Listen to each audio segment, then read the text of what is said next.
divided with sales less returns. Sales less returns. Is that right? So you get what? Sales less returns क्या होता है? Net sales. Sales minus sales returns will give you net sales. Then you go for COGS. What is COGS? Cost of goods sold. So basically trading account का पूरा expense. How do you find that? All trading debit items you add. That is opening stock plus purchase plus direct expense और closing stock को क्या कर देने का? Minus. You arrive at COGS and then sales minus cost of goods sold will give you what? Gross profit. बराबर है? Gross profit में से you subtract further 3 more expenses. What are those 3 expenses? Admin, selling and finance. Operating वाले 3 और खर्चे आप minus करो, admin, selling, finance. So you arrive at operating profit. You arrive at operating profit. Operating profit में 2 more items you need to adjust. Add non-operating income and subtract non-operating expense. So you arrive at what? Net profit before tax minus tax is net profit after tax. ये सब हमने देखा था. फिर हमने पहला tool of analysis देखा था, that was comparative statement. Comparative में क्या किया था हमने? ईयर 1 डेटा, ईयर 2 डेटा, फिर absolute change and percentage change. Absolute change कैसा? तो 2 - 1. परसेंटेज कैसा? तो 3/1 into 100. सो अपने को पता चला कि ईयर ऑन ईयर क्या चेंजेस हो रहा है. बराबर. वैसे ही रेवेन्यू स्टेटमेंट, वैसे ही बैलेंस शीट, दोनों का सेम. ईयर ऑन ईयर क्या चेंज हो रहा है. कॉमन साइज सीखा हमने. Tool number 2 was common size. Common size में क्या किया हमने? इन बैलेंस शीट हमने सब कुछ we expressed it as a percentage of total. Everything we expressed it as a percentage of total. So capital कितना प्रोपोर्शन है टोटल का, लोन्स कितने प्रोपोर्शन है टोटल के, आपकी दूसरी लायबिलिटीज कितनी प्रोपोर्शन की है, रिजर्व्स कितने प्रोपोर्शन के. Everything was expressed as a percentage of total. अगर टोटल 1 लाख है और आपका कैपिटल 10,000 है तो 10% हुआ. टोटल 1 लाख है और लोन 20,000 है तो 20% हुआ. तो इंटरनल ब्रेकअप अपने को पता चल गया कि भाई लोन ज्यादा है कि ओनरशिप का पैसा ज्यादा है कि रिजर्व ज्यादा है, फिक्स एसेट ज्यादा है, करंट एसेट ज्यादा है, क्या ज्यादा क्या कम है वो क्लियरली पता चल जाता है. तो that is given by common size. उसके बाद रेवेन्यू स्टेटमेंट में भी देखा हमने कॉमन साइज. रेवेन्यू स्टेटमेंट में किसको 100 लिया जाता था? टोटल सेल्स, नेट सेल्स को 100 लेके we used to calculate all the percentage. तो पता चल जाता है कि सेल्स के कंपैरिजन में खर्चा ज्यादा हो रहा है कि इनकम ज्यादा हो रही है. बराबर है. फिर हमने सीखा रेशियो एनालिसिस. रेशियो एनालिसिस में हमने नहीं तो 8 रेशियोज लर्न किए हुए हैं. इस current ratio, current assets by current liability, liquid ratio, liquid assets upon liquid liability. What is GP ratio then? Gross profit ratio. Gross profit upon net sales into 100. Net profit ratio is net profit upon net sales into 100. Operating profit ratio is operating profit upon net sales into 100. फिर operating ratio सीखा था. वो operating cost था COGS plus operating expense upon net sales into 100. फिर दो और आपके महा ratio, king of all ratios मैंने बताया था, that was ROCE, return on capital employ. Company के सिलेक्शन में अगर एक रेशियो को सबसे ज्यादा वेटेज देना है तो दैट इज ROCE, बाप of all ratios, return on capital employed. What is the formula? It is net profit before interest and tax. कौन सा प्रॉफिट चाहिए? इंटरेस्ट और टैक्स माइनस करने से पहले वाला. ऊपर जो रेगुलर बिजनेस अपना इनकम माइनस एक्सपेंस करके अर्न किया हुआ है upon total capital employed into, that was ROCE. और यहाँ पे ROI भी सेम है आपके लिए. ROI ROCE both are same formula, net profit before interest and tax upon total capital employed into 100. पता क्या चलता है कि भैया आपने कितना पैसा लगाया और उसमें से हर साल कितना छूट रहा है, कितना रिटर्न्स मिल रहा है. That is return on capital employed. Return on capital employed. Got it? So we saw those ratios also, and last में we did this cash flow analysis, cash flow statement. What was cash flow statement? Cash flow statement was nothing but a cash and bank account only, but prepared in vertical format. ये cash bank account था, but prepared in vertical format, जिसको हमने 3 parts में divide किया हुआ है. These are cash generated from operations, cash generated from operations, cash flow from investing activities, cash flow from investing activities, and cash flow from financing activities. Cash flow from financing activities. ये जो चीज है ना, ये जो cash flow statement है ना, ये आपका ट्रेडिंग पीएनएल से भी ज्यादा इंपॉर्टेंस वाला चीज है किसी भी बिजनेस के लिए, क्योंकि ट्रेडिंग पीएनएल अनफॉर्चुनेटली बोलो या फिर ड्यू टू कंस्ट्रेंट्स या world wide acceptance of standard बोलो, ट्रेडिंग पीएनएल बनाया जाता है आपका अक्रूवल बेसिस पे। कौन से बेसिस पे? अक्रूवल। अक्रूवल मतलब वहां पे दिखती है incomes earned and expenses incurred. हाँ, अगर आपने जितनी इनकम कमाई है पूरा का पूरा रोकड़ा आ गया तो कोई दिक्कत वाली बात नहीं। जितना एक्सपेंस इनकर किया है पूरा का पूरा वही साल में पे कर दिया तो भी कोई टेंशन वाली बात नहीं है, तो आपका कैश प्रॉफिट और नेट प्रॉफिट दोनों सेम हो जाएगा। बट ऐसा जनरली होता नहीं है। काफी सारे ऐसे आइटम्स होते हैं जो इनकर्ड बेसिस पे दिख जाते हैं लेकिन एक्चुअली पैसे गए नहीं है उनके वजह से, और काफी सारे ऐसे आइटम होते हैं जो अर्नड बेसिस पे इनकम्स दिखाई जाती हैं लेकिन कैश नहीं मिलता उनकी वजह से, कैश आता नहीं है। मैंने आपको वो एनरॉन वाला भी एग्जांपल दिया था। Enron the biggest financial fraud, वो फ्यूचर के 10-10 सालों की इनकम एडवांस में दिखा देता था लेकिन 1 रुपया उसको कैश में मिला नहीं था। उसमें 1 भी रुपया उसको कैश में मिला हुआ नहीं था। अगर तुमने अक्रूवल बेसिस पे इनकम दिखा दी तो ट्रेडिंग और पीएनएल में तो इनकम दिख गई, प्रॉफिट्स बढ़ गए, और ज्यादातर शेयर होल्डर्स क्या देखते हैं? सिर्फ प्रॉफिट्स। प्रॉफिट्स बढ़ गए तो शेयर प्राइस बढ़ गया, शेयर प्राइस बढ़ गया तो $10 वाला शेयर $90 $100 हो गया था with in a span of 2 to 3 years। 1 रुपया कैश जनरेट हुआ नहीं था, खाली बैलेंस शीट में न्यूमेरिकल प्रॉफिट्स दिख रहे थे। क्या दिख रहे थे आपको? Numerical profits. तो अगर आपको अकाउंटिंग का नॉलेज है तो आप अपने कंपनी के अकाउंट्स को कैसे भी मैनिपुलेट कर सकते हो। ऑब्वियसली पकड़े गए तो वाट लगाएंगे आपकी, लेकिन काफी लोग ऐसा करते हैं। इंडिया में 80-85% पीपल डू दिस जोल, दे ट्विस्ट अराउंड द अकाउंटिंग। उसमें सबसे कॉमन जोल होता है showing your assets as your expenses और showing your expenses as your assets। ये सबसे कॉमन मतलब एकदम कॉमन, ऑलमोस्ट हर एक कंपनी करती है ये। किसी साल में प्रॉफिट को इन्फ्लेट करके दिखाना है, प्रॉफिट ज्यादा दिखाना है तो एक्सपेंस को हटा के एसेट में डाल देगी, एक्सपेंसेस को हटा के इधर डाल देगी एसेट में। तुमने कोई एक्सपेंस किया है, सपोज तुमने रिपेयर एंड मेंटेनेंस का एक्सपेंस किया है अपने मशीन्स का, ओके, 15 करोड़ का खर्चा हो गया, तुमको उसको एक्सपेंस में नहीं दिखाने का है, तुम बता दोगे ये मैंने कोई एसेट खरीदा है। आपने 15 करोड़ का एक एसेट खरीदा है, खरीदा ना हो, कौन? वो ऑडिटर आएगा, वेरीफाई करेगा आपका फिजिकल एसेट और बुक एसेट, तभी ना।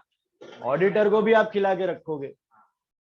ऑडिट पे आता है ऑडिटर, ऑडिटर का काम होता है, ये चार्टर्ड अकाउंटेंट का काम होता है कि जो आपने बुक्स में दिखा है वो ट्रू एंड फेयर व्यू है कि नहीं। तो उसके 2 हिस्से होते हैं ऑडिट के, वाउचिंग एंड वेरिफिकेशन। वाउचिंग में वो क्या करता है, आपके जो रेवेन्यू स्टेटमेंट होते हैं, ट्रेडिंग पीएनएल होते हैं, उनके ट्रांजैक्शन को बिल्स के साथ मैच करता है कि बिल हुआ है तो सेल्स है, सेल्स के सामने बिल होना चाहिए, परचेस के सामने बिल होना चाहिए, एक्सपेंसेस के सामने बिल्स होने चाहिए, पेमेंट वाउचर, रिसीट वाउचर ये होने चाहिए। तो रेवेन्यू स्टेटमेंट के ट्रांजैक्शंस को कहा जाता है वाउचिंग। और बैलेंस शीट में जो एसेट और लायबिलिटी दिखते हैं उसको चेक करने को कहा जाता है वेरिफिकेशन। उसको कहते हैं वेरिफिकेशन। वेरिफिकेशन मतलब आपके बुक्स में मशीन दिख रहा है समझो 10 लाख का, तो वो एक्चुअली आपके फैक्ट्री को विजिट करेगा चार्टर्ड अकाउंटेंट और देखेगा कि फिजिकल मशीनरी और book value of machinery same है कि नहीं, कि 19-20 चल रही है, कि बहुत ही वेग डिफरेंस है। अगर आप एसेट्स में दिखा रहे हो कि मेरे पास 4 बिल्डिंग है, तो वो एक्चुअली विजिट करेगा आपके प्रीमाइसिस में और देखेगा कि भैया इस कॉम्प्लेक्स में इस बिजनेस के 4 बिल्डिंग्स हैं कि नहीं, और वही वैल्यू के हैं जो बुक में रिफ्लेक्ट कर रहे हैं। तो इसको बोलते हैं वेरिफिकेशन। तो ऐसा आप ऑडिटर करते हैं और अगर वो सही व्यू दे दे तो आप पकड़े जाओगे, लेकिन आपके चार्टर्ड अकाउंटेंट्स आपके साथ मिले हुए होते हैं, तो उनको पैसा खिला के ही काम होता है, वरना होता नहीं। Private chartered accountants. लेकिन अगर ये लोग चार्टर्ड अकाउंटेंट अप्रूव किया लेकिन हमारे में जो है और गवर्नमेंट ने पकड़, तो चार्टर्ड अकाउंटेंट्स को भी पहले छूट मिलती थी, अभी बैन किया जा रहा है सिंस लास्ट 8-10 इयर्स। इसमें भी स्ट्रिक्टनेस आ गई है, लेकिन सैडली कैसा हो रहा है, खाली 1-2 साल का बैन या फिर वो पर्टिकुलर लाइन ऑफ बिजनेस का बैन, पूरा लाइसेंस बैन नहीं कर रहे। वही तो प्रॉब्लम है, अगर हार्श पनिशमेंट होगा ना सबकी फटेगी करने में। हार्श पनिशमेंट है ही नहीं, कैपिटल पनिशमेंट है ही नहीं for financial fraud. So sadly US में बहुत स्ट्रिक्ट हो गया आफ्टर एनरॉन 2002-2003। इंडिया में ऐसा बड़ा स्कैम अभी तक हुआ नहीं है। जिस साल होगा उस साल सबकी एक साथ लेंगे। तब तक चल रहा है, तब तक चल रहा है, ऐसा है। ये हुआ था, सत्यम स्कैम हुआ था। Every scam has chartered accountants involved. Every scam. None of एक छोटू सा भी scam without chartered accountants possible है ही नहीं। चार्टर्ड अकाउंट बोलेगा मेरे को मालूम नहीं था बिजनेस में क्या हो रहा है। भाई हर 3 महीना बुक्स ऑफ अकाउंट तू चेक कर रहा है, तेरे को सबसे पहला रिजल्ट मालूम पड़ता है और तेरे को ही मालूम। That is a lamest thing a person can say. It is like that, but that's what they try to say and get away with their responsibilities. This is what is happening. तो सत्यम scam हुआ था, PWC, अभी ILFS scam हुआ, DHFL scam हुआ, Deloitte को ban किया। So many firms, individual mid size firms, big size firms, big 4, EY, Deloitte, PWC, KPMG, सब involve रहते हैं। सबको बैन आता है, 1-2 साल का सेक्टोरल बैन आता है। ये लोग पैन वर्ल्ड एस्टेब्लिश्ड फर्म्स है, चलेगा 1-2 साल का बिजनेस गया, वापस लाइन में आ जाएंगे। People's memories are short, they will forget, और आगे धंधा करते जाओ। That's how it works. Okay. हाँ, they have earned everything. उसको कमीशन मिला ही है, पहले से ही मिला है, इसके लिए तो करता जाओ। Okay. So these scams happen. These still happen in India. अभी भी चल रहा है, क्लीन अप चल रहा है, लेकिन it will take time. इतना फास्ट होने वाला नहीं है, ऑनलाइन की वजह से बहुत कम हो गया है अभी, but still lot of area has been untapped. इसमें स्कैम्स में अभी भी इंडिया में इतना स्ट्रिक्ट रूल्स आया नहीं है। तो काफी कंपनीज ऐसा झोल करती रहती हैं बुक्स ऑफ अकाउंट में। इसीलिए जो आपको रिजल्ट्स पब्लिश होते हैं ना एनुअल रिपोर्ट्स में और साइट में, ये सब चार्टर्ड अकाउंटेंट और कंपनी बना के दे रही है आपको। इसमें से कितने ट्रस्टवर्दी और कितने ट्रस्टवर्दी नहीं है, इसके लिए आपको वापस इन डेप्थ क्वालिटेटिव एनालिसिस करनी पड़ती कि आपको बुक सीधा फेस वैल्यू पे जाके डिसीजन नहीं लेना है। काफी लोग होते हैं जो फेक फिगर्स पब्लिश कर देंगे, शेयर होल्डर वो फेक फिगर्स देखेंगे, आपको ये रेशियोज पता है, आप ये रेशियोज अप्लाई करोगे, आपको कंपैरेटिव पता है, आप कंपैरेटिव अप्लाई करोगे, कॉमन साइज पता है वो अप्लाई करोगे, बोलोगे कंपनी तो एक नंबर है, टिप टॉप है, लल्लन टाप है, एकदम पूरा पैसा कमा रही है, इतने प्रॉफिट है, ये जीपी रेशियो, ये करंट रेशियो, चलो इसमें इन्वेस्ट किया जाए। और पता चलेगा साला फिगर्स ही फेक है। फिगर्स ही फेक है तो करोगे क्या? How can you research further? So that's why qualitative analysis comes into picture. Is this clear? तो खाली बुक अकाउंट्स को फेस वैल्यू पे लेके डिसीजन लेना is not correct. Is this clear? आपको ओवरऑल 360 डिग्री व्यू देखना पड़ता है बिजनेस का। बिजनेस की पास्ट रेप्यूटेशन कैसी है, बिजनेस के मैनेजमेंट जो संभाल रहा है बंदा, सबसे की पर्सन वो मैनेजमेंट होता है, उसकी रेप्यूटेशन कैसी है, उसने पास्ट में जोल स्कैम तो नहीं किए, क्योंकि छोटे भी जो भी स्कैम होते हैं ना न्यूज में फटक से बाहर आ जाते हैं, फिर भले ही भूल जाती है पब्लिक, लेकिन एक बार न्यूज में बाहर आ जाते हैं। तो आपको वो सब रिसर्च एनालिसिस करना पड़ता है कि ट्रैक रिकॉर्ड कैसा है। अच्छा, जो इसमें नया रिक्रूट हुआ है उसका ट्रैक रिकॉर्ड कैसा है, कोई निकल गया, कोई रिजाइन किया तो क्यों रिजाइन किया हुआ है, इनका रेम्यूनरेशन कैसा है। कोई कोई मैनेजमेंट होता है कंपनी के प्रॉफिट्स डिक्लाइनिंग स्टेज पे होते हैं लेकिन खुद की सैलरी बढ़ती जाती है। अगर कंपनी के प्रॉफिट्स डिक्लाइनिंग स्टेज में तो मैनेजमेंट को भी ऑब्वियसली कम पैसा निकालना चाहिए, बिजनेस को ज्यादा जरूरत है, तो मैनेजमेंट ऐसे करते नहीं है, खुद का पर्सनल फायदा देखते हैं। तो रिलेटेड पार्टी ट्रांजैक्शन होते हैं, प्रमोटर्स खुद की डमी कंपनीज बना के वहां पे पैसे डाइवर्ट करते जाते हैं। सत्यम में ऐसा ही हुआ था। सत्यम में Ramalinga Raju was the MD CEO. उसके Satyam was a very good company, software company, जोरदार कमानी था। उसका बैलेंस शीट में 4000 करोड़ का कैश पिछले 6-7 सालों से जनरेट हो चुका था।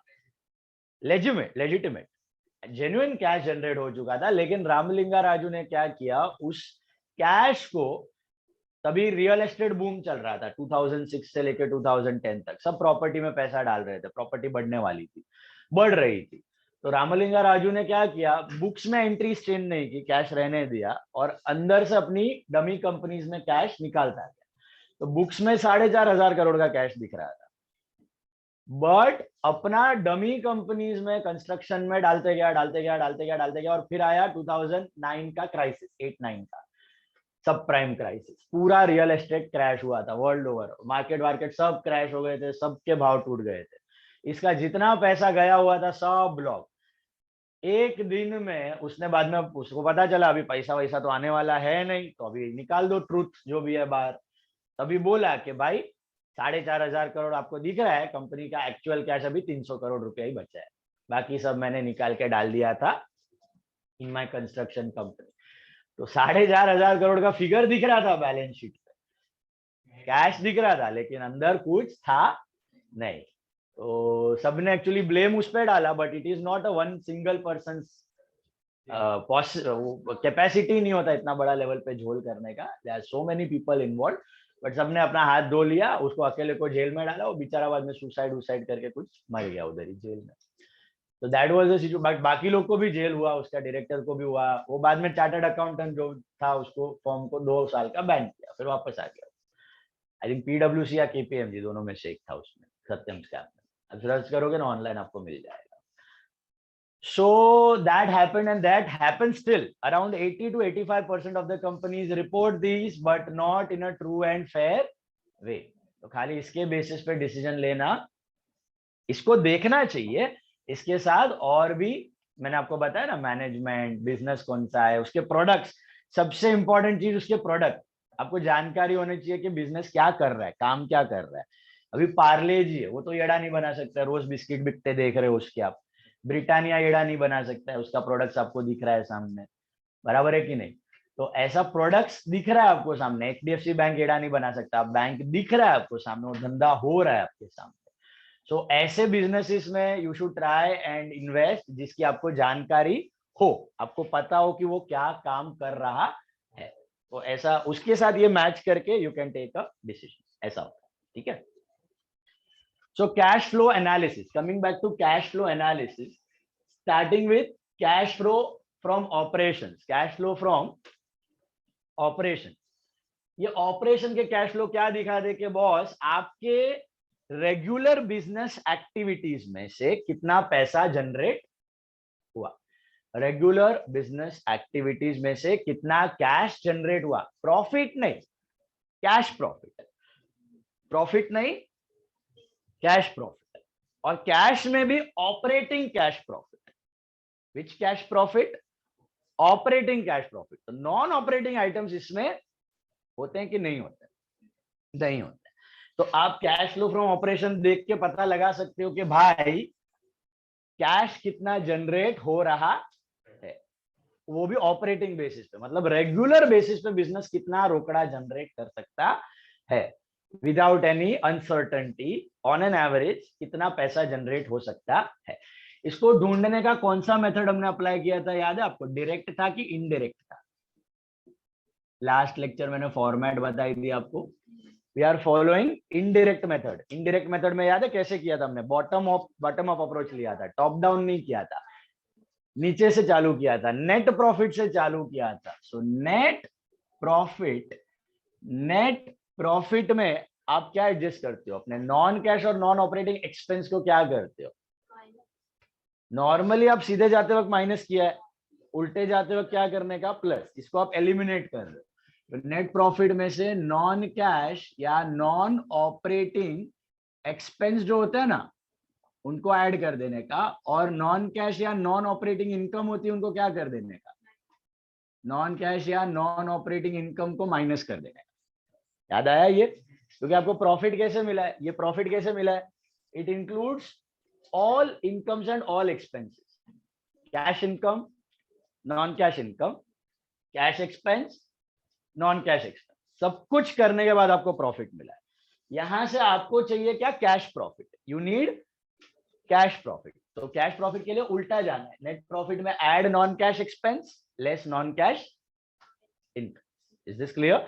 तो यहां तक आपको कैश जनरेशन मिल जाता है रेगुलर ऑपरेशन का। उसके अंदर आपको 2 चीजें और एडजस्ट करनी है वर्किंग कैपिटल की, करंट एसेट और करंट लायबिलिटी, वो भी डे टू डे मर्रा रोजमर्रा की चीजें ही है, हर साल की चीजें रेकरिंग बेसिस पे होती है। तो अगर आपका एक साल में करंट एसेट बढ़ा, करंट एसेट बढ़ा मतलब स्टॉक शुरू में 0 था और एंड में 10,000 हो गया, तो आपका पैसा ब्लॉक हुआ कि रिलीज हुआ?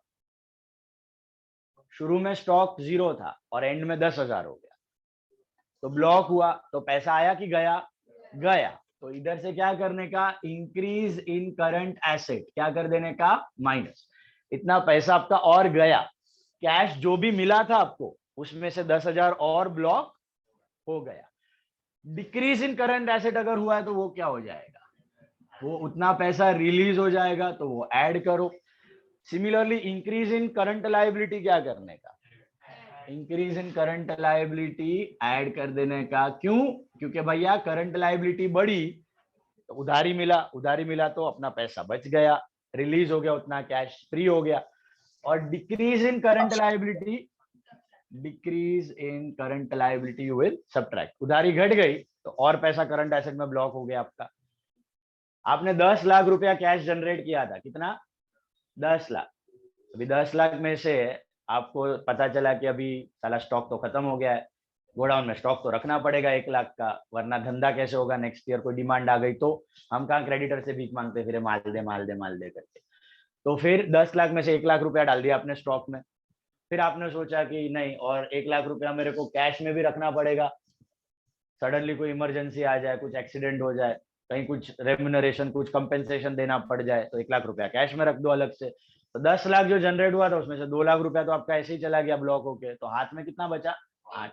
तो जैसे करंट एसेट बढ़ते हैं, बोलने का मतलब करंट एसेट जितने बढ़ेंगे आपका पैसा कैश जनरेशन उतना कम हो जाएगा। On the other end current asset जितने घटेंगे कैश उतना फ्री हो जाएगा। Is this clear? Current liability is opposite, current liability बढ़ी तो पैसा फ्री, तो it will be added to your cash flow, ये आपका कैश फ्लो बढ़ा देगा। और करंट लायबिलिटी घट गई तो ब्लॉक, तो वापस क्या कर देने का? माइनस। बात समझ आई? फॉर एग्जाम्पल करंट लायबिलिटी आपके क्रेडिटर्स लास्ट ईयर थे 50,000 के, इस साल हो गए 30,000 के। लास्ट ईयर क्रेडिटर्स थे कितने के? 50, और ये साल 30, मतलब लास्ट ईयर 50 की उधारी मिल रही थी, क्रेडिट मिल रही थी, और इस साल सिर्फ 30 की मिलेगी, तो 20 की उधारी क्या हो गई? कम। मतलब 20 का आपको जो माल मिल रहा था 20,000 का, वो अभी उधार पे मिलेगा, पैसा डालना पड़ेगा, तो पैसा ब्लॉक हो गया। बात समझ आई? तो एक पॉइंट याद रखो इसमें, खाली इंक्रीज इन करंट एसेट मतलब माइनस, तो डिक्रीज प्लस, और लायबिलिटी ऑपोजिट है, increase in current liability plus और decrease in current liability minus. बात समझ आई? ये सब करने के बाद आपको एक फिगर मिलता है, that is called as cash flow from operation. ये आपका होता है cash flow from operation, operating activity से कितना रोकड़ा जनरेट हो रहा है। ये दोनों चीज को, ऊपर और नीचे, ये दोनों चीज को मिलाओगे उसको कहा जाता है कैश फ्लो फ्रॉम ऑपरेशन, क्योंकि वर्किंग कैपिटल भी regular day to day activities का हिस्सा है। ठीक है? फिर आता है investing and financing. Investing is the asset side of balance sheet. Asset में आप कहाँ कहाँ इन्वेस्ट करते हो? फिक्स्ड एसेट और इन्वेस्टमेंट। वर्किंग कैपिटल तो ले लिया ऊपर हमने, तो फिक्स्ड एसेट खरीदा तो पैसा आया कि गया? फिक्स्ड एसेट परचेज मतलब पैसा गया, तो ये हो जाएगा माइनस। फिक्स्ड एसेट सोल्ड तो पैसा आया, तो ये प्लस, ये माइनस। अच्छा, इन्वेस्टमेंट परचेज तो ये पैसा गया, इन्वेस्टमेंट सोल्ड तो पैसा आया। और इन्वेस्ट करते हो तो आपको क्या मिलता है? इंटरेस्ट और डिविडेंड। तो इंटरेस्ट और डिविडेंड इधर नहीं दिखता है, इधर दिखता है, interest received and dividend receive. ये प्लस होगा कि माइनस? प्लस, पैसा आया। तो कोई बंदा ये स्टेटमेंट देख रहा है तो उसको आइडिया आ जाएगा कि बॉस इंटरेस्ट डिविडेंड जो आपको पीएनएल में दिख रहा है ना, वो हर साल का इनकम नहीं है, नॉन ऑपरेटिंग है। जब तक इन्वेस्टमेंट रहेगा तब तक इंटरेस्ट आएगा, इन्वेस्टमेंट चले गए इंटरेस्ट मिलने वाला नहीं है। तो उसके बेसिस पे ऐसे मत सोचो कि अगर प्रॉफिट बढ़ गए तो इन्वेस्ट कर दो कंपनी में, कि वो हर साल की जेन्युइन इनकम नहीं है, हर साल होने वाली नहीं है। तो इसके लिए ये क्लियर पिक्चर यहां से हो जाता है आपका यहाँ पर जो है वो जेन्युइन कैश है, यहाँ पर जो है वो इरेगुलर, घड़ी घड़ी आने वाला नहीं है, वैसा इनकम पड़ा हुआ, interest received and dividend received. अच्छा, cash flow from financing, financing मतलब लायबिलिटी साइड। लायबिलिटी माने क्या कि सोर्सेस, कहां से आपने पैसा रेस किया हुआ। तो अगर आप कैपिटल रेस करते हो तो पैसा आएगा कि जाएगा। शेयर कैपिटल इश्यूड, आईपीओ ला रहे हो तो पैसा आएगा। लोन ले रहे हो, लोन टेकन, तो भी पैसा आएगा। लेकिन लोन चुकाया, लोन रिडीम्ड या लोन रिपेड, तो पैसा जाएगा। और शेयर कैपिटल को रिडीम किया, शेयर कैपिटल को चुका दिया वापस, तो भी पैसा जाएगा। और interest paid and dividend paid, ये क्या करने का आपको इसमें? अगर आप लोन लेते हो तो आप क्या करोगे? इंटरेस्ट पे करोगे। कैपिटल रेस करते हो तो आप क्या पे करोगे? डिविडेंड पे करोगे। तो इंटरेस्ट पेड, डिविडेंड पेड यहाँ पे आ जाता है, interest paid and dividend paid. Interest paid and dividend paid, add और सब्ट्रैक्ट? सब्ट्रैक्ट, क्योंकि पैसा जा रहा है। बट क्या ये ऑपरेशन का रेगुलर हिस्सा है? तो नहीं। ऑपरेशन में कमाने के बाद आप इंटरेस्ट और डिविडेंड पे करते हो। तो पिक्चर देखनी है तो यहां से देखो कि भैया धंधे में कितना पैसा आ रहा है वो इधर, फिर इन्वेस्टिंग एक्टिविटीज में कितना आ रहा है जा रहा है तो वो इधर, वो घड़ी घड़ी होने वाला नहीं है। फाइनेंसिंग एक्टिविटी में जो पैसा आ रहा है जा रहा है वो इधर, वो भी घड़ी घड़ी होने वाला नहीं है। बात समझ आई? अब ये ऑपरेशन का कैश पॉजिटिव होना चाहिए कि नेगेटिव? पॉजिटिव। रोकड़ा जनरेट होगा तो ही मतलब है ना ऑपरेशन से। ये नेगेटिव हो गया मतलब कैश लॉस्ट इन ऑपरेशन। तो जितनी लॉस मेकिंग कंपनीज होती है उधर ये नेगेटिव होता है। The companies are burning cash, the companies are burning cash. Negative नहीं होना चाहिए, हमेशा पॉजिटिव होना चाहिए। What about cash flow from investing activity? ये नेगेटिव हुआ तो अच्छा है। क्यों negative? In the sense investment की वजह से नहीं, बट फिक्स्ड एसेट की वजह से। जितना पैसा आप फिक्स्ड एसेट में डालोगे उतना नेगेटिव होगा, तो आप एक्सपेंड कर रहे हो तो अच्छी बात है। तो एसेट्स में डालोगे ये नेगेटिव होना गुड है। तो ये बाहर नेगेटिव होना चाहिए, ये पॉजिटिव होना चाहिए, ये नेगेटिव होना चाहिए। ये पॉजिटिव हुआ तो अच्छी बात है कि बुरी बात है? इन्वेस्टिंग एक्टिविटी वाला बुरी बात है। क्यों? इसका मतलब क्या? आपने एसेट खरीदने से ज्यादा एसेट बेचे, एसेट खरीदने से ज्यादा एसेट बेचे हैं। तो एसेट अगर बेच रहे हो तो मतलब आप अपना ब्रेड एंड बटर बेच रहे हो, मतलब धंधा बंद होने वाला है। और फ्लो फ्रॉम फाइनेंसिंग एक्टिविटीज, ये मोर और लेस स्टेबल रहा तो भी चलेगा, या थोड़ा बहुत क्या हुआ पॉजिटिव हुआ तो भी चलेगा। नेगेटिव कब होना चाहिए? जब लोन रिपे कर दिया, लोन रिपे कर दिया और नेगेटिव हुआ तो अच्छी बात, वरना थोड़ा बहुत पॉजिटिव या स्टेबल भी रहा, हर साल कोई चेंज नहीं हुआ, कोई भी दिक्कत वाली बात नहीं है। नेग्लिजिबल चेंजेस हुआ, इसमें कोई टेंशन वाली बात नहीं है। एक बार फंड्स रेस कर लिए, फिर घड़ी घड़ी फंड्स के लिए ना रेस करना है ना चुकाना है, वो फंड से आगे प्रॉफिट करके धंधे को एक्सपैंड करना है। Is this clear? तो अभी प्रॉब्लम करते हैं हम लोग कैश फ्लो स्टेटमेंट का। एक बार खाली फॉर्मेट देख लो सब लोग, समझ रहे ना? तारू છે ને पेज 359, पेज 359 पे दिया हुआ है। स्टैंडर्ड टेक्स्ट बुक निकालो, टेक्स्ट बुक निकालो, पेज 359 पे दिया हुआ है लास्ट लेक्चर। सो कैम ऊपर। सो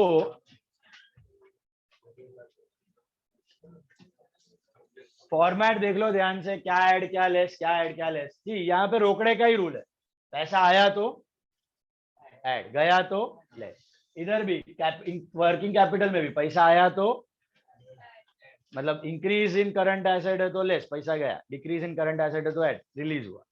खाली इधर उल्टा है, ऊपर का 2 लाइन उल्टा है खाली, क्योंकि हम लोग नीचे से जा रहे हैं। तो नेट प्रॉफिट में non cash non operating expense क्या करने हैं आपको? एक्सपेंस ऐड और इनकम माइनस। खाली वो 2 पॉइंट उल्टा कर रहे हैं क्योंकि बॉटम अप अप्रोच है। Is this clear?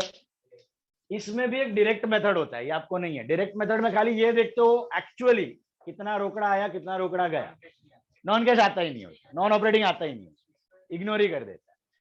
बट अब अपने को और अकाउंटिंग स्टैंडर्ड 3 जो है आईसीआई ने जो दिया हुआ है आपको, जो एनुअल रिपोर्ट में कैश फ्लो स्टेटमेंट देखने मिलती है, compulsorily they need to make by indirect, that's why we are learning. Sorry, हाँ, तो आपको इन्फॉर्मेशन मिलती है कि ये नॉन कैश है, वो तो डायरेक्ट में उड़ ही जाएंगे, आपको दिखेंगे ही नहीं कि कितने नॉन कैश एक्सपेंस और इनकम। तो इंफॉर्मेटिव बनाने के लिए हम लोग उल्टे जाते हैं, और कंपलसरी है उल्टा, कंपनीज के लिए कंपलसरी है उल्टा। नहीं, इसमें झोल करना is difficult. Net profit trading PNL में कर सकता है, इधर झोल करना is a difficult thing. Direct method खाली थियोरी में, आपका जब सीए वगैरह करोगे तो आपको सीए इंटर में आता है, but practically we use only indirect. Companies and all, they are compulsorily supposed to do it by indirect. Okay, just for more information. अभी आ जाते हैं प्रॉब्लम पे। All of you take class textbook, class textbook ले लो।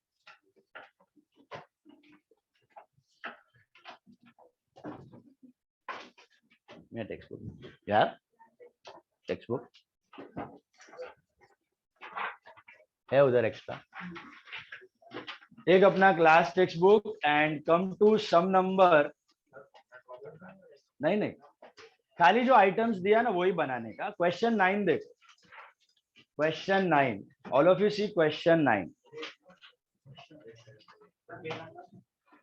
Page number 173।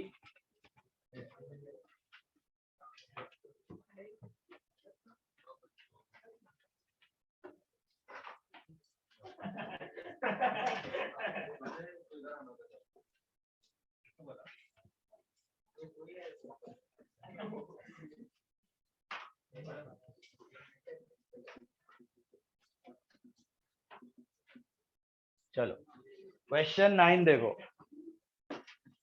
दिख रहा है आपको? सबसे पहला opening cash balance and closing cash balance लिखा, opening cash balance and closing cash balance. ये क्या बता रहा है? ओपनिंग साल के बिगिनिंग में कितना कैश था, क्लोजिंग मतलब साल के एंड में कितना कैश है, इतना है, बराबर है। तो बीच में कितने से बड़ा है कैश? 4000। वो 4000 तो नेट है, नेट। वो 4000 के पीछे बहुत बड़ी स्टोरी होगी, कहीं कहीं से पैसा आया होगा, कहीं कहीं पे पैसा गया होगा, तो वो हम लोग बना के देखेंगे कैश फ्लो स्टेटमेंट। फिर ये कैश का ओपनिंग क्लोजिंग बैलेंस एंड में दिखता है, मैं आपको बताता हूँ कैसे प्रेजेंट करना है। अब मुझे बताओ डिक्रीज इन स्टॉक, ये पहले जाएगा डिक्रीज इन स्टॉक, ये कौन से पार्ट में जाएगा? ऑपरेशन, इन्वेस्टमेंट की finance? Operation. What is stock? Current asset. Decrease in stock is decrease in current asset. Decrease in current asset, add और subtract? Add. Decrease in current asset, add, उधर लिखो plus. Increase in bills payable, increase in bills payable is increase in current liability, तो minus. Sale of fixed asset plus, payments of long term loan minus, net profit for the year, ये आपका starting point है, ठीक है। तो format draw करो, साथ में करते जाओ। Draw the format, do it along with me.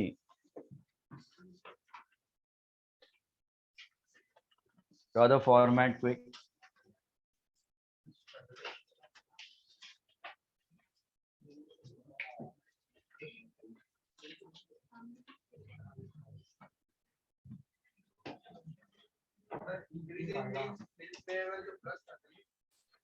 Increase in bills payable मतलब लायबिलिटी बढ़ा, तो पैसा रिलीज हो गया, तो plus.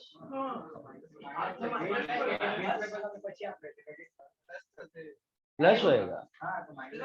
Decrease in stock minus किया ना, sorry decrease in stock plus किया ना, डिक्रीज इन स्टॉक प्लस किया ना, increase in bills payable plus, बराबर। मैंने माइनस बोला, plus. Increase in current asset मतलब पैसा ब्लॉक, तो minus. Decrease in current asset मतलब पैसा रिलीज, तो plus. Increase in current liability तो उधारी बढ़ा, उधारी बढ़ा तो पैसा रिलीज हुआ, तो plus. And decrease in current liability, उधारी घटा तो और पैसा ब्लॉक, तो माइनस। ओके, चलो लेट्स स्टार्ट। सबसे पहला चीज, cash generated from operation, cash generated from operations या फिर कैश फ्लो फ्रॉम ऑपरेशंस।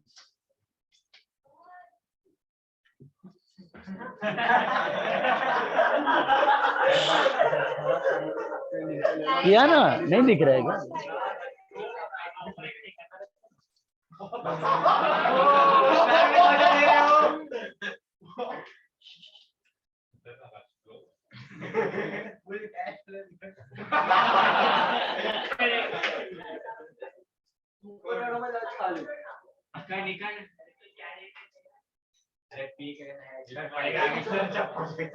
मैं बोल रहा हूँ, सुनो। कैश फ्लो स्टेटमेंट का पहला दो लाइन है cash generated from operation slash cash flow from operation. Cash generated from operation slash cash flow from operation. Operation से operating activity. Is this clear? How do you take a start over here? You start with net profit. उल्टा approach कर रहे हो आप। So net profit कितना दिया है आपको? 4000। 4000 इनर कॉलम। आउटर कॉलम में 3 मेजर हेड्स के टोटल जाएंगे, operations, investing and finance. Net profit में नॉन कैश कुछ दिख रहा है? Non cash non operating item आपको कुछ नहीं है। Depreciation, appreciation, loss on sale of asset, profit on sale of asset कुछ दिख रहा है? इंटरेस्ट, डिविडेंड कुछ नहीं दिख रहा है। सो सीधा changes in working capital. So increase in stock दिया है ना आपको? नहीं, डिक्रीज इन स्टॉक दिया। तो डिक्रीज इन स्टॉक क्या कर देने का? माइनस। एक minute, decrease in stock add, decrease in stock add 16,000, sorry, decrease in stock add 16,000, increase in stock subtract decrease in stock add. तो इसका मतलब आपका स्टॉक जो लास्ट ईयर सपोज 1 लाख था वो अभी हो गया 84,000 ऐसा। तो आपको शायद क्रेडिट पे माल मिल रहा है या अभी इतना माल रखने की जरूरत नहीं है, तो आपका स्टॉक का रिक्वायरमेंट कम हो गया, आपका रोलिंग पे काम चल रहा है, तो आपका पैसे का ब्लॉक होना जो था वो अभी कम हो गया। बात समझ आई? तो इतना पैसा छूट गया, बच गया 16,000। Then increase in bills payable, वो भी क्या करने का? Plus increase in bills payable. उधारी ज्यादा मिल रही है, पैसा रिलीज हो गया 24,000। और कुछ है इसमें? वो तो इन्वेस्टिंग में जाएगा। तो इसका सब टोटल बाहर ले लो, 16 + 4 20, this is 44,000। Okay. Add cash flow from investing activities. Cash flow from investing activities. See, what do you have? Only I think you have one item, that is sale of fixed asset. Sale of fixed asset. Positive or negative? Positive. पैसा आया. Add cash flow from financing activities. Cash flow from financing activities. इसमें भी I think एक ही item है, payment for long term loan. क्या करना है ये? Payment for long term loan. What are you suppose to do? Add और सब्ट्रैक्ट? सब्ट्रैक्ट। ओके, हो गया?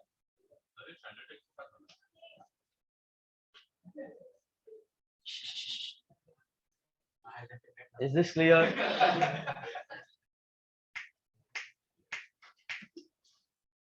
आपका ऑपरेशंस का कैश जनरेट हुआ 44, इन्वेस्टिंग से जनरेट हो रहा है 60 और इधर जा रहा है। तो यहाँ पे जो आपको मिलता है ना, that is called net increase और decrease in cash. Net increase और डिक्रीज इन कैश। तो 44 + 60 is 1,04,000. 1,04,000 - 1,00,000 is 4, positive, right? तो मतलब कैश बढ़ा।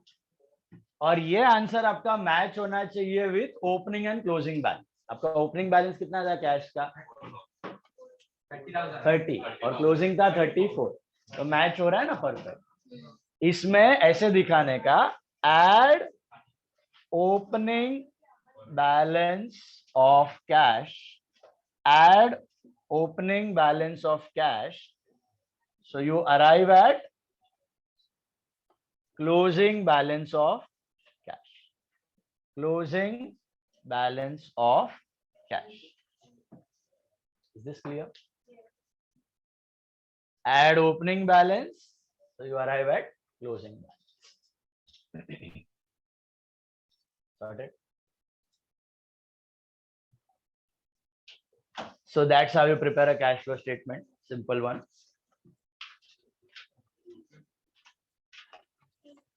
आ जाओ, some number. Couple of some number.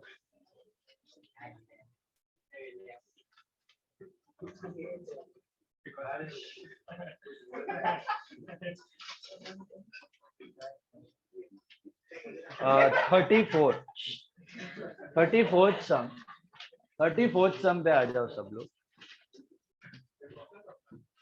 9 34th sum, cash flow statement। ये एकदम बेसिक वर्जन है, इसका डेप्थ वर्जन सीए इंटर में आता है।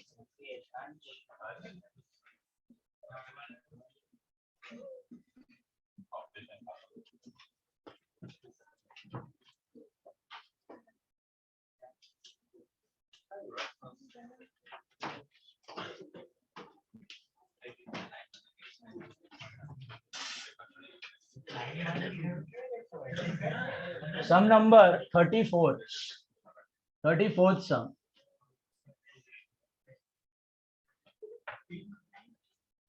मोबाइल में राख ने वीडियो गेम न રાખતી દિયાંશી, મોબાઈલ માં રાખ वीडियो, देखा से सामे શું ચાલુ છે। આના મોબાઈલ પર સેન્ટર માં રાખ।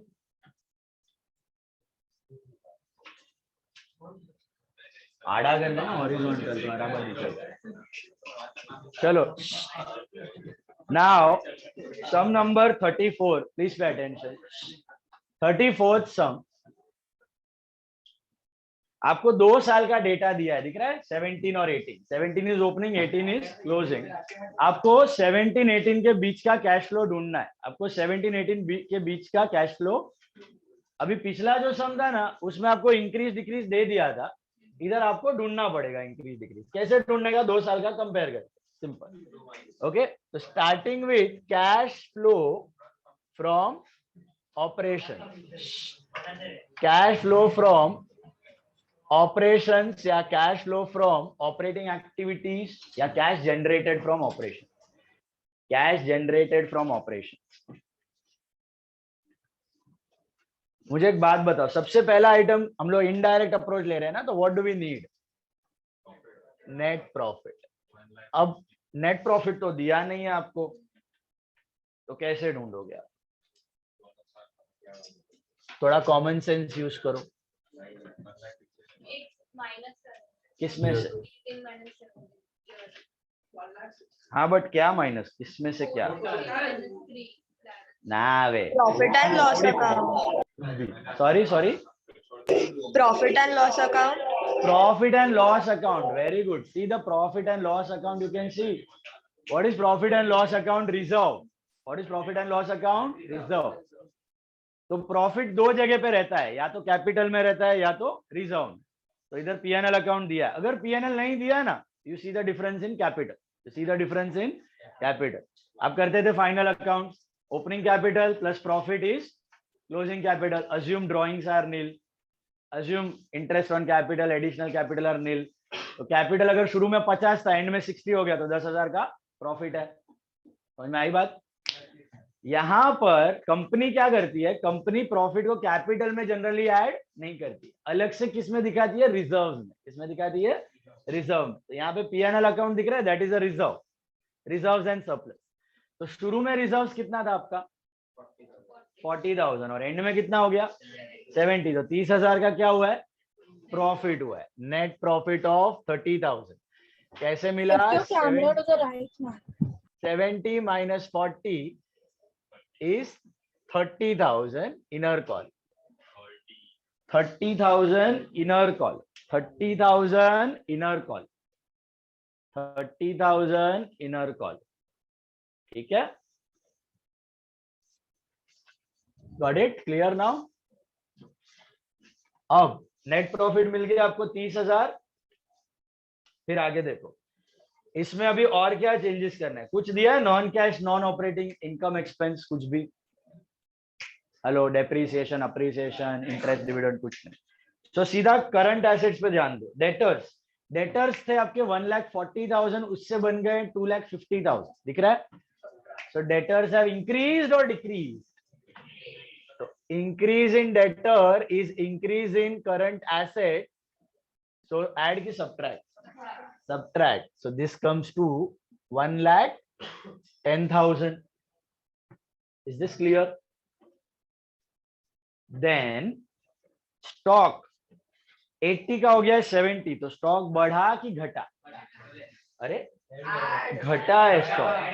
डिक्रीज इन स्टॉक हुआ है तो क्या करने का, ऐड करने का। ऐड डिक्रीज इन स्टॉक, कितने से घटा 10,000। सो आपका 10,000 रुपया अनब्लॉक हो गया, रिलीज हो गया, तो कैश उतना बढ़ गया। इसको मैनिपुलेट करना थोड़ा डिफिकल्ट है एज कंपेयर टू पीएनएल, हो सकता है लेकिन डिफिकल्ट है क्योंकि 2 साल का डेटा लेना है। होता है, मैं बोला ना, बट क्या आपको दोनों साल का कंपेयर करना है और हर एक आइटम को कंपेयर करना है और लास्ट में ये कैश बैलेंस के साथ टैली होना चाहिए। तो कैश बैलेंस बैंक का ट्रेल मिलना 2 सेकंड का काम, तो है मैनिपुलेशन होता है, ऐसा नहीं है, बट डिफिकल्ट है थोड़ा इसमें करना, is difficult as compare to PN. Sir, हाँ बोलो। So what if the decrease in stock is due to a loss, like the cost of the stock? नहीं, difference in stock due to loss वो sense नहीं बनता है। सी, वो सब तो हो चुका है, लॉस वो सब होने के बाद आपका जो स्टॉक, देखो लॉस हो गया है, सपोज लॉस हो जाता, जल जाता स्टॉक, तो आप ऐसा तो नहीं कि जल गया मैं कम बेचेगा, आप तो ज्यादा स्टॉक रखते ही ना उतना। तो लॉस होने के बाद भी अगर आपको स्टॉक की जरूरत होती, सपोज सेम लेवल की, तो यू वुड हैव केप्ट 80 का 80 only at the end. Are you getting that? 70 नहीं करते आप, ये 70 लॉस के बाद हो रहा है, मतलब अब आपको जेन्युइनली ज्यादा स्टॉक में ब्लॉक रखने की जरूरत नहीं है। इसका मतलब जैसे कोई डेटर डिमांड करेगा तो आपके पास क्रेडिटर है ताबड़तोड़ माल देने के लिए, आपको अलग से गोडाउन में एक्स्ट्रा इन्वेंट्री जमा करके रखने की जरूरत नहीं। दैट इज द मीन, समझा?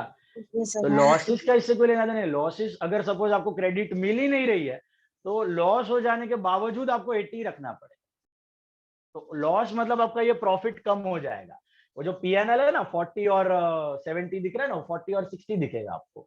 लॉस ऑलरेडी एडजस्ट हो चुका है, 2 साल का फाइनल रिजल्ट हम लोग देख रहे हैं, समझ में आया? Okay sir, thank you. PNL नहीं है तो कैपिटल, पहले पीएनएल नहीं है तो रिजर्व देखने का, रिजर्व नहीं है तो कैपिटल देखने का। Is this clear? तो प्रॉफिट पहले किधर पड़ा रहेगा, पीएनएल या फिर रिजर्व या फिर कैपिटल, अल्टीमेटली कैपिटल। कंपनीज का प्रॉफिट जनरली कैपिटल में होता नहीं है, पीएनएल या reserve. Solar partnership, solar partnership का हम लोग ऐड करते हैं ना डायरेक्टली कैपिटल, कंपनी उसको अलग से रिजर्व्स में दिखा है। Now come to this part, decrease in stock हो गया। लैंड किस में जाएगा? Will you write land under operating? It will go under investing. PNL देख लिया। क्रेडिटर्स किस में जाए? क्रेडिटर्स 60 का हो गया 90, क्रेडिटर बढ़ा, उधार बढ़ा, तो आपका अच्छा है ना, कैश रिलीज हुआ। सो इंक्रीज इन क्रेडिटर्स कितना हो गया आपका 30,000। तो इसमें से ये 1,10,000 माइनस करना है ना, आई थिंक 1,10,000 था, कितना था डेटर्स? 1,10,000 माइनस करना है, 30 माइनस 40 आ रहा है ना ये। Is this right? Hello, -80 + 40 is -40, तो इसको कहा जाता है, इधर एक लाइन में या फिर इधर चेंज करके लिख देना, cash lost in operation, cash lost in operation. Okay, this is called as cash lost in operations. This is not generated, this is lost. Why it is lost? क्योंकि पॉजिटिव नहीं आया, ये क्या आया, नेगेटिव. कैश फ्लो नेगेटिव है ना, तो उसके ब्रैकेट में ऊपर लिखो या इधर लिखो, कैश लॉस्ट इन ऑपरेशन, कोई भी एक जगह, cash lost in operation, cash lost in operation. Lost का मतलब समझा कि पैसा आया नहीं, गया. अच्छा है कि बुरा, बहुत बुरा. ऑपरेशन से कभी नेगेटिव कैश फ्लो नहीं होना चाहिए, आगे जाके बिजनेस ठप होने वाला है वेरी सून. ओके, जो नया कंपनीज होता है ना, स्टार्टिंग में 1-2 साल ठीक है ग्रो करने के लिए, लेकिन 2-3 साल के बाद ये हमेशा पॉजिटिव होना चाहिए. Negative cash flow from operation is not sustainable. Then cash flow from investing activities, cash flow from investing activities. क्या दिखेगा उसमें, देखो आपको लैंड, एक लैंड ही है फिक्स्ड एसेट में. फिक्स्ड एसेट में इन्वेस्टमेंट्स नहीं है, मशीन नहीं है, कुछ नहीं है, गुडविल नहीं है. सो 60 का हो गया 110. So is it purchase of land और sale of land? Purchase of land. Positive की negative? Negative, right. Add cash flow from financing activities, cash flow from financing activities. Sorted?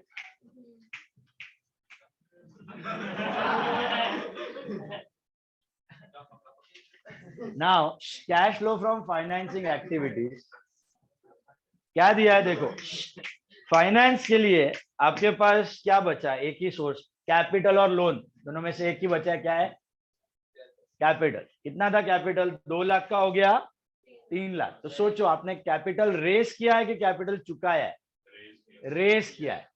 FPO लाया होगा, आईपीओ के जैसा एफपीओ बोला था ना, further capital race करने का, तो और पैसा रेस किया है. तो share capital issued, share capital issued. Positive और नेगेटिव? पॉजिटिव. तो ये 1 लाख होगा पॉजिटिव. ये इनर कॉलम में ना दिखा के डायरेक्टली आउटर में दिखा दोगे तो भी चलेगा, एक एक ही आइटम है इधर. इन सबको आप प्लस माइनस करो तो आपको मिलेगा क्या, net increase slash decrease in cash. Net increase slash decrease आएगा आपका 10 पॉजिटिव आ रहा है ना ये, तो उधर मैच होना चाहिए आपका. देखो 20 का 30 हो रहा है, तो 20 का 30 हो रहा है मतलब 10 से बढ़ रहा है. यस, तो इधर plus opening balance of cash, n plus कितना था opening balance 20. So you arrive at closing balance of cash. This is 30. Like that you present it and show. Okay, बोलो सर. ये हम परचेज ऑफ लैंड ऐड कर रहे हैं, right? Purchase of land minus कर रहे हैं. आप जमीन खरीद रहे हो तो पैसा जाएगा ना, तो हमने प्लस किया. ये कैश फ्लो फ्रॉम इन्वेस्टिंग किया है. ये operation plus investing plus financing, ऐसा साइंस इधर है. ये प्लस ही हो रहा है, but minus plus minus is minus. So -90 plus 1 lakh. समझा? पिछला सम में देखिए 44 प्लस 60, 60 प्लस -1 लाख, मतलब 60 माइनस 1 लाख. समझा कैसा? तो तीनों कैश फ्लो इधर मेन साइन प्लस ही रहेगा, अंदर plus minus plus minus plus minus सब करते जाने. तो ये परचेज ऑफ लैंड है तो इधर देखना ब्रैकेट ये नेगेटिव ही रहेगा, ये भी नहीं, ये पॉजिटिव, ये नेगेटिव रहेगा. इधर चाहिए तो इधर साइन दिखा दे, इधर माइनस करके दिखा सकता है, इधर प्लस करके दिखा सकता है. समझा? चलो ट्राई करो सम number 35, 35th sum. That is the last sum, and then objective. And then there are few sums left Sir, out. फिर Friday को We'll be class keeping में them with रहेगा. revision. ये चैप्टर हम आज खत्म कर. अच्छा, आपको एक न्यूज देनी है, ये फ्राइडे कोई टेस्ट नहीं है, ठीक है? this Friday there is no test, and I'll be taking vertical statement with prelims. Prelims के साथ सीधा अब भी है चौक 6 prelim में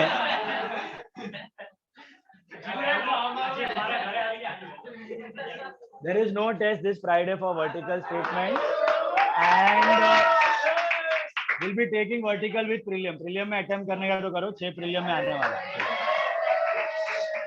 तो फ्राइडे को क्लास भी You नहीं है. want to attempt, you attempt. Yeah. Sir फिर There's फ्राइडे no को class क्लास on भी नहीं Friday also. एक मिनट बोलो क्या घर वाले. There's no class on Friday. No class on Friday. Today is the last lecture. Friday holiday. Friday से दिवाली और सीधा आने का है तुमको 9 तारीख.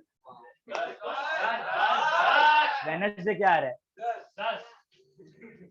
हाँ तो 10. चलो फटाफट ये सम करो 35.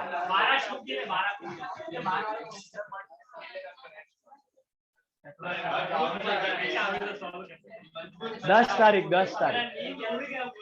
चलो फटाफट. You can attempt vertical statements in prelim. All 6 papers it will be there. Okay.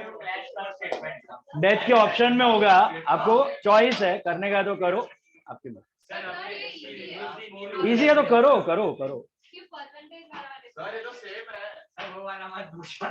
सब वैरायटी आएगा. 6 प्रीलियम है, सब आएगा. कंपैरेटिव आएगा, कॉमन साइज आएगा, रेशियो आएगा, सब आएगा. बोला तो ये पूछो, ये मत पूछो.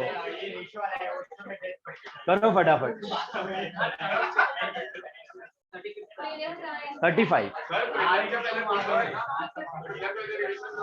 हाँ रिवीजन 2 महीना अभी रिवीजन ही है ना. 10 तारीख से रिवीजन कंपलसरी ऑफलाइन. 10 तारीख से कंपलसरी रिवीजन ऑफलाइन चालू हो रहा है. 3 बैचेस या अपना 2 बैचेस का आपको लिस्ट मिल जाएगा डिवाइड करके. सर उसका ऑनलाइन नया कुछ बुक नहीं है ना अभी, pure offline. No recording, no zoom live. Sir revision का नया बुक ना रिवीजन का नया बुक ना. हाँ नया नया बुक. बुक. न्यू बुक में मत करो, चलेगा. जो आपके बुक्स में पेजेस बचे हुए हैं ना आपके इंडिविजुअल आप टॉपिक, पीछे से वी कैन राइट. वहां पे कर सकते हो आप. ठीक है. जैसे फाइनल अकाउंट का बुक में फाइनल अकाउंट का रिवीजन, बीओई का बुक में बीओई का रिवीजन, एडमिशन का बुक में एडमिशन, पीछे पेजेस बचा हुआ है उतने में हो जाएगा. एक रिवीजन लेक्चर मिस मत करना. आपका सेकंड चांस है टू स्कोर इन अकाउंट. समझ लो, पहला 6 महीना मेहनत नहीं किया, अभी 2 महीना मेहनत करोगे, वापस 90+ ला सकते हो. इज्जत से सेकंड चांस मिल रहा है. मेहरबानी करके एक रिवीजन लेक्चर मिस मत करना. और सब ऑफलाइन होने वाला है, कंपल्सरीली ऑफलाइन. बैच का लिस्ट आपको मिल जाएगा और 2 से 3 लेक्चर जाएंगे एक टॉपिक के लिए. तो कम से कम 20-22 लेक्चर का रिवीजन है. दिसंबर एंड तक जाएगा रिवीजन, शायद जनवरी फर्स्ट वीक तक जाए. जैसे रिवीजन खत्म होएगा उसके बीच में ही आपको बोर्ड पेपर्स दिए जाएंगे, वो आपको सॉल्व करके देने हैं. और उसके बाद प्रीलिम्स, जनवरी सेकेंड वीक से प्रीलिम. चलो.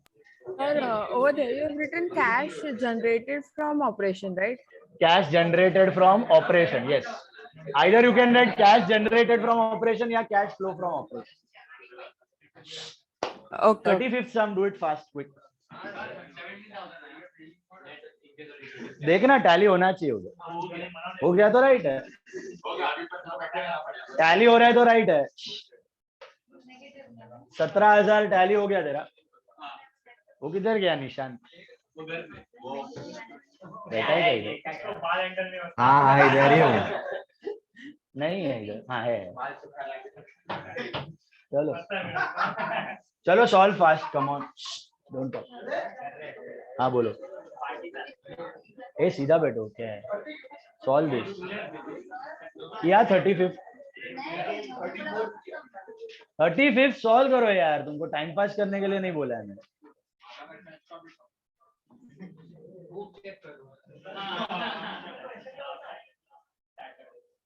May 22 में नहीं.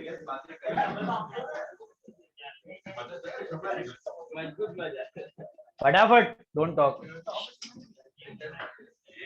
Solve 35th guys.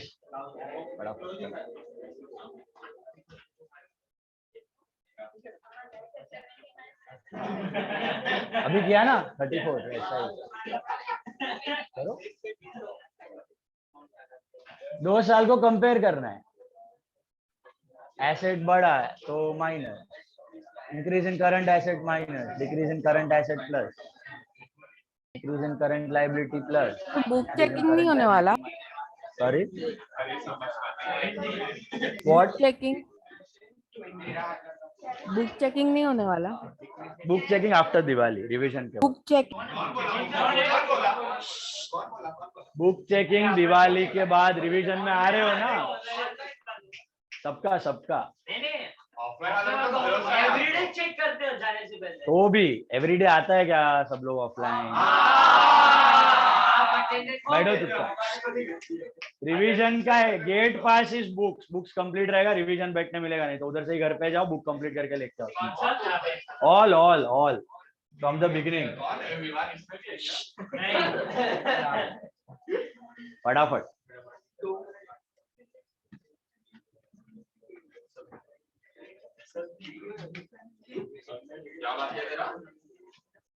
जो टॉपिक का रिवीजन है, फाइनल अकाउंट है तो फाइनल अकाउंट का बुक कंप्लीट होना चाहिए, तो बैठने को मिलेगा, तो बच्चे घरे बैठो। हाँ वो तो चेक किया हुआ है, वो चलेगा। टिक होना चाहिए, दिखाओ मेरे को।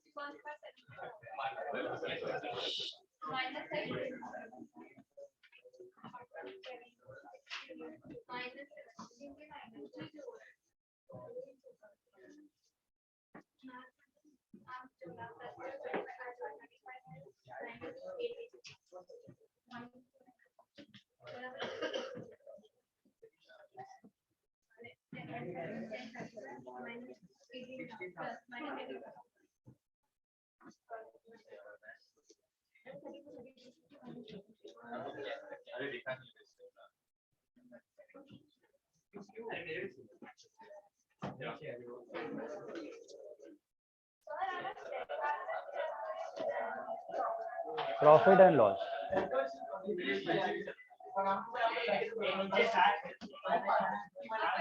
Decrease in current asset is plus, decrease in debtor का अमाउंट प्लस होएगा,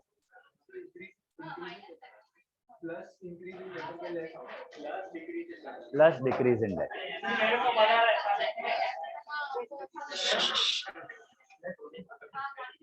बैठो बाकी ऑब्जेक्टिव्स।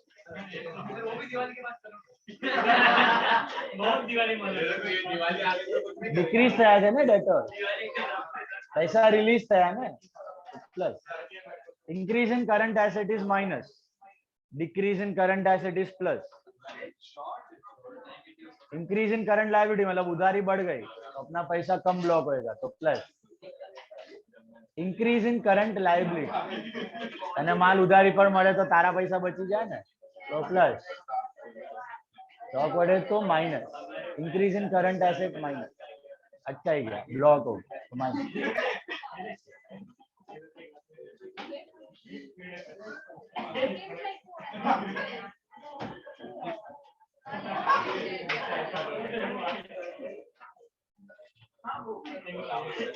उल्टा बैठते हैं।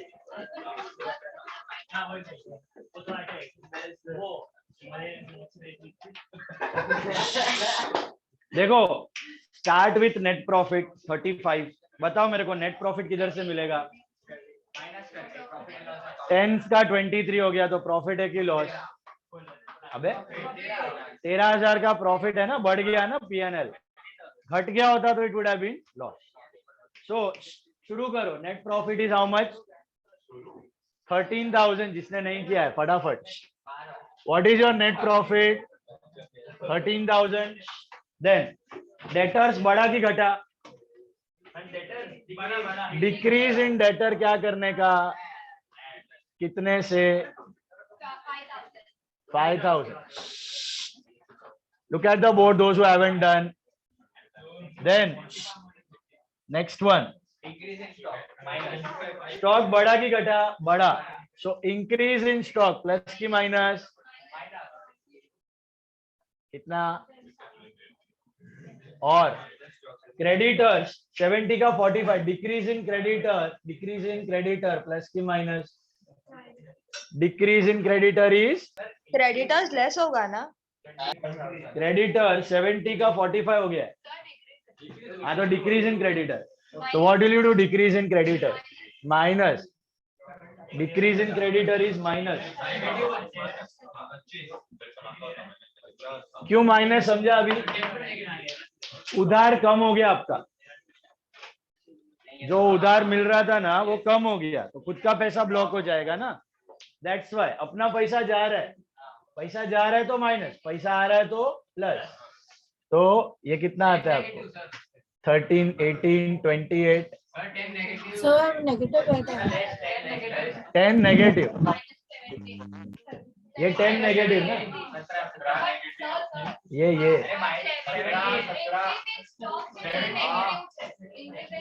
हाँ तो कह रहो ना भाई, सर आप आउटर कॉलम -17 आ रहा है, ठीक है। देन इन्वेस्टिंग एक्टिविटीज में 50 का 66 हो गया है लैंड। लैंड बढ़ा कि घटा? लैंड बढ़ा, तो परचेज किया कि सेल? परचेज, तो परचेज ऑफ लैंड क्या करोगे? माइनस कितना? ये नेगेटिव, बराबर। फाइनेंसिंग में आएगा आपका कैपिटल, 2 लाख का हो गया 2,50,000। कैपिटल बढ़ा कि घटा? बढ़ा, तो शेयर कैपिटल इश्यूड कितना? 50। अभी -17, -16 और +50 विल गिव यू 17,000 का इंक्रीज, राइट। और आपका ओपनिंग कैश बैलेंस 30 था, तो क्लोजिंग कितना होना चाहिए? 47। Take the objective, standard text book fast. So wait.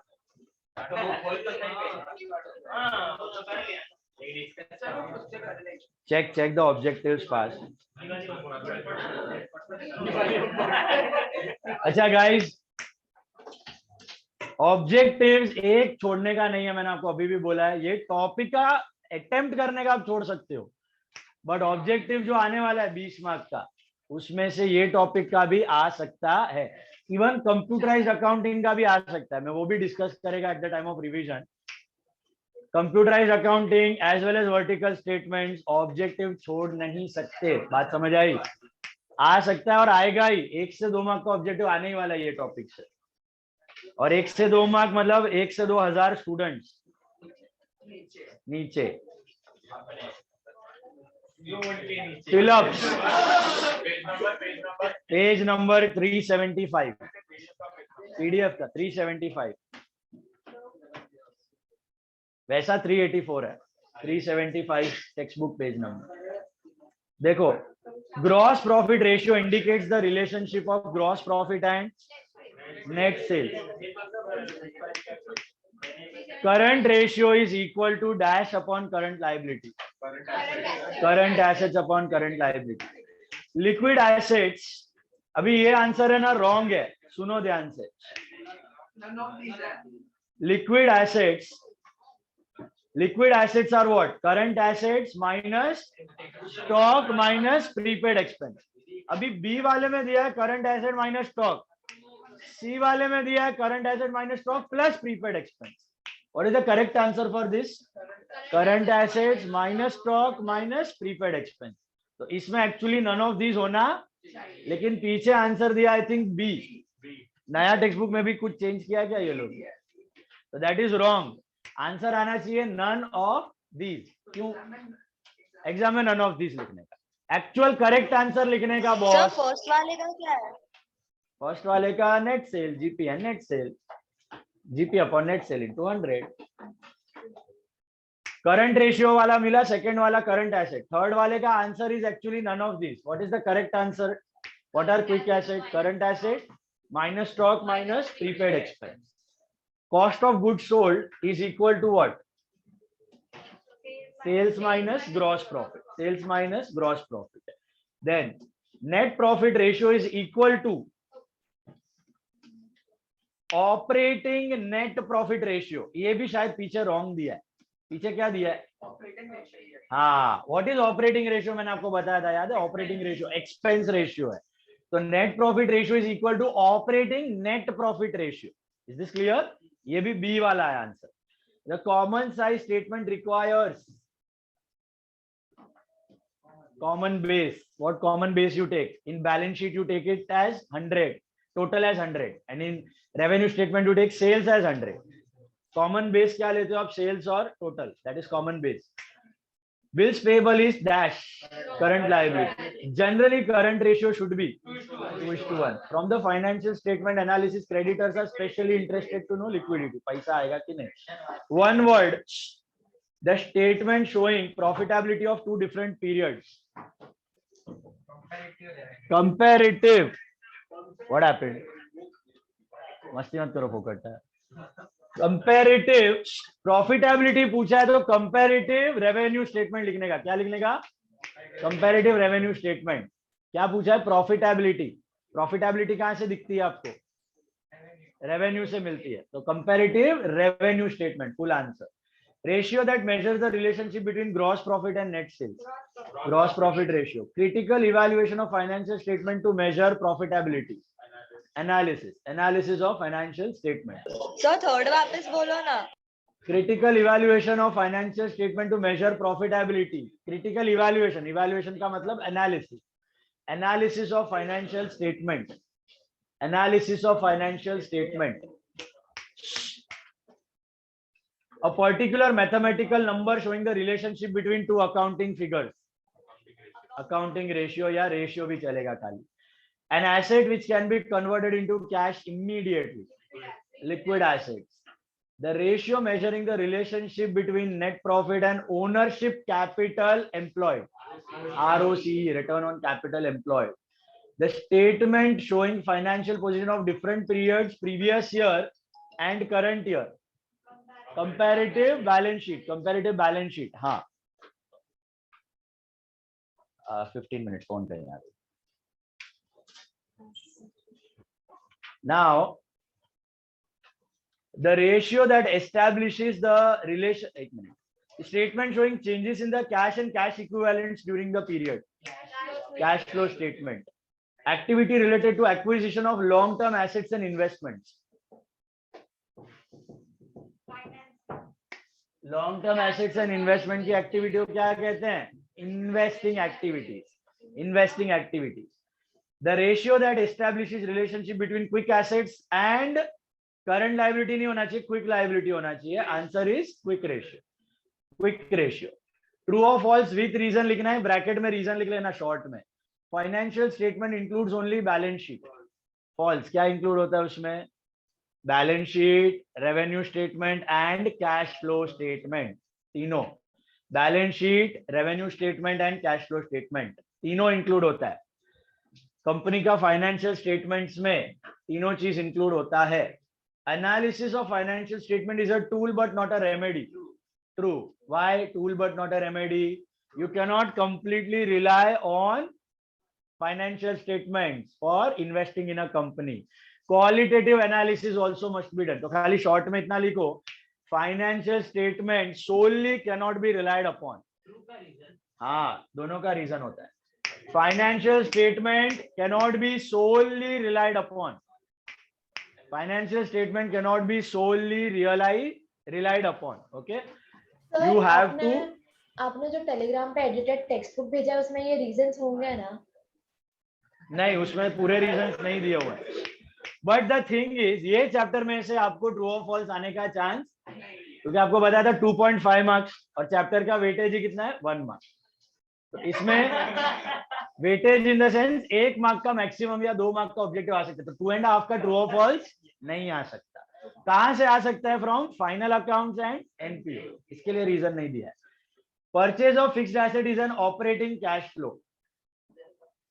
Purchase of fixed asset is an operating cash flow. True और false? Hello, purchase of fixed asset कहां पे जाता है? इज्जत किया अभी. किसमें जाता है? Investing cash flow. Investing cash flow. Dividend paid is not a source of fund.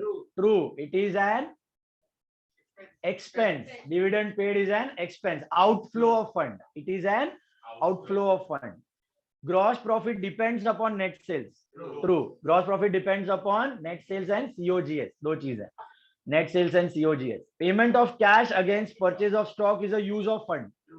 True. अभी बताया ना, increase in stock. Use of fund. Yes, true. Ratio analysis is useful for inter-firm comparison. True.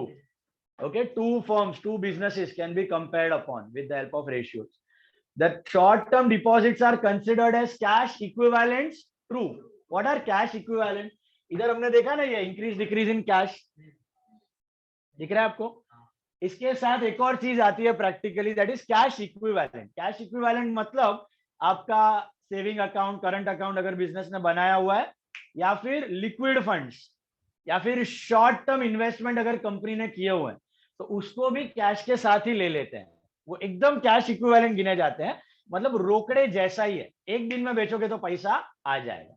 उसको हम लोग ऊपर नहीं लेते हैं, करंट एसेट में नहीं लेते हैं, इन्वेस्टमेंट में नहीं लेते हैं, लोन्स में नहीं लेते हैं. एकदम शॉर्ट टर्म इन्वेस्टमेंट होना जरूरी है. जैसे लिक्विड फंड का इन्वेस्टमेंट हुआ, ओवरनाइट फंड्स हो गए, या फिर आपके सेविंग करंट अकाउंट हो गए, या फिर वेरी शॉर्ट टर्म इन्वेस्टमेंट जो 2-3 दिन में आप बेचने वाले हो, पोजिशनल ट्रेड्स अगर लिए हुए हैं, तो वो भी इसमें आ जाते हैं. They are called as cash equivalent. मतलब ओपनिंग बैलेंस में वो ऐड हो जाते हैं, क्लोजिंग पे क्लोजिंग ऐड हो जाता है. ऐसा समझो आपका कैश है 10,000, कैश है 10,000, ओपनिंग बैलेंस कैश है 10,000 और कैश इक्विवेलेंट है 5, तो ऐसा ओपनिंग बैलेंस 15 ले लेने का, और क्लोजिंग है इधर 20, कैश का है 20 और कैश इक्विवेलेंट है 10, तो सीधा क्लोजिंग ले लेने का 30. कैश और कैश इक्विवेलेंट को सेम कंसिडर करने का while making cash flow statement. रोकड़ा या फिर 1-2 दिन में बेच के आया हुआ रोकड़ा is one and the same. Cash equivalent का मतलब वेरी शॉर्ट टर्म इन्वेस्टमेंट जो 1-2 दिन में पैसा आ जाएगा. ओके, सो यहाँ पे वही पूछा गया है कि भाई short term deposits are considered as cash equivalent. Short term deposit मतलब within a week, yeah, within 4-5 days you'll get the money from those deposits. Is this clear? They are considered as what? Cash equivalent, मतलब as good as cash balance. Activity ratios and turnover ratios are the same. True. Activity ratio and turnover ratio are the same. ये खाली आपका term use होता है. Turnover ratio मतलब sales related ratio. Business का main activity क्या होता है? Purchase and sales.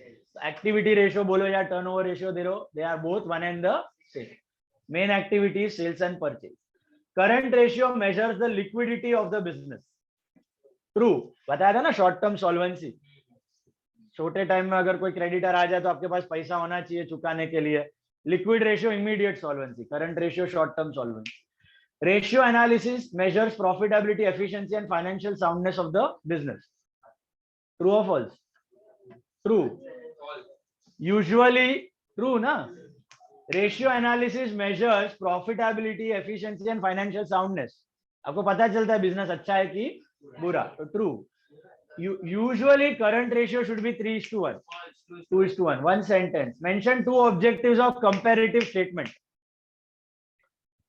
काय को बनाते हो कंपैरेटिव स्टेटमेंट? 2 ऑब्जेक्ट है. To find out changes in assets over 2 years, find out changes in reserves over 2 years, find out changes in expense over 2 years, income over 2 years, profit over 2 years. कितना सारा है. तो profitability पता चल जाएगी, expense पता चल जाएगा, एसेट पता चल जाएगा, चेंज इन लायबिलिटी पता चल जाएगा. Is this clear? Both in absolute and percentage form. State 3 example of cash inflow. Cash inflow के 3 एग्जांपल. कहां से पैसा आता है? सेल ऑफ एसेट एक हुआ, इतना सारा किया है. कैश इनफ्लो का 3 एग्जांपल. सॉरी, हाँ, decrease in debtor, decrease in creditor, sale of investment, sale of fixed asset, shares issued, loan taken, all are cash inflows. बात समझ आई? पैसा आता है. State 3 example of cash outflows. उल्टा, increase in current asset, purchase of fixed asset, purchase of investment, decrease, increase in stock, decrease in creditor. समझा? Outflow मतलब पैसा गया. Purchase of fixed asset, purchase of investment, loan redeem, loan repaid, that is all outflow. Give the formula for gross profit ratio. GP upon net sale into 100. Give the formula for gross profit. Gross profit कैसे मिलता है? Sales minus COGS. Take 3 example of current assets. Stock, debtors, bills receivable, prepaid expense. Give the formula for current ratio. Current asset upon current liability. Give the formula for quick assets. Current asset minus stock minus prepaid expense. State the formula for cost of goods sold. Opening stock plus purchase plus direct expense minus closing stock. State the formula for average stock. ये आपने नहीं किया है. थोड़ा धीरे. बहुत fast बोल रहे हो. 1 minute. You just tell me where you have stuck. I'll repeat. Last one is average stock. What is the formula for average stock? Opening plus closing upon 2. Simple. Average. Okay. इसका जरूरत यहाँ पे नहीं पड़ता, आपको स्टॉक टर्नओवर रेशियो में पड़ता है, वो आपको है नहीं. All for the day. Sir Enjoy Diwali. We meet on 10 with revision. Okay. Batches की लिस्ट आपको आ जाएगी ग्रुप में. कोई डाउट? अच्छा, पेपर्स आपके 2-3 दिन में आ जाएंगे, तो तभी खाली कलेक्ट करने आ जाना. इधर सड़ने मत देना 10 दिन. मेहरबानी करके आ जाना इधर और कलेक्ट कर लेना. फटाफट. डाउट्स है तो रुको, otherwise leave. Bye. Bye, sir.